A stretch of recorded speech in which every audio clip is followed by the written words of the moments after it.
Good morning, gentlemen. Today my topic is string of pearls policy of China, as well as I will be discussing the necklace of diamond policy of India. At first, what is string of pearls policy of China? It is the policy of China to encircle India through various military bases as well as diplomatic ties with our neighboring countries and surrounding India and isolating it during the wartime. So, to do this, they have set up various military bases around our neighborings.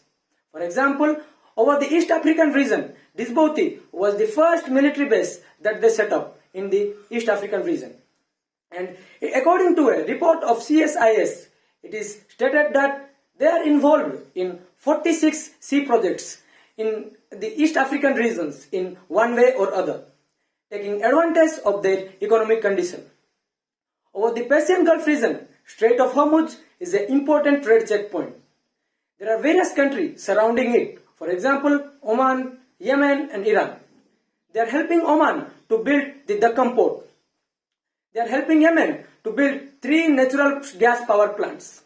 And they have promised Iran to give $400 billion aid in the next 25 years after US sanctioned Iran. Over the Pakistan, we know that China-Pakistan economic corridor threatens our Indian sovereignty as it passes through the Pakistan-occupied Kashmir. And we know in Maldives there is a pro-China government of Muju. And in Sri Lanka, they have already led to a debt trap policy of China and gave Hambantota port into lease. And in Nepal, they are building a new railway line from Lhasa in China to Lumbini in Nepal. Lumbini is very close to India. And near the Myanmar, there is Coco Island, where they set up their military base. And it is stated that in the Wakhan border they also set up their military base. And to counter this, we followed the policy of necklace of diamond. It is only to counter the string of pearls policy by which we will encircle China through our military bases as well as diplomatic ties in Indo-Pacific and Indian Ocean region. And to do this, we have set up various military bases in these areas.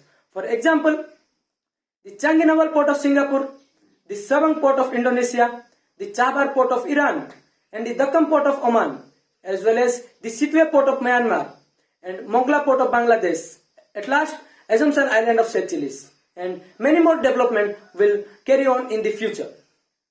And at last I want to say that I think that India is doing very well to counter the string of pearls policy through our necklace of diamond policy. So India is increasing the regional competitiveness with China, and during the wartime we are ready to give answer to the China if possible. Thank you.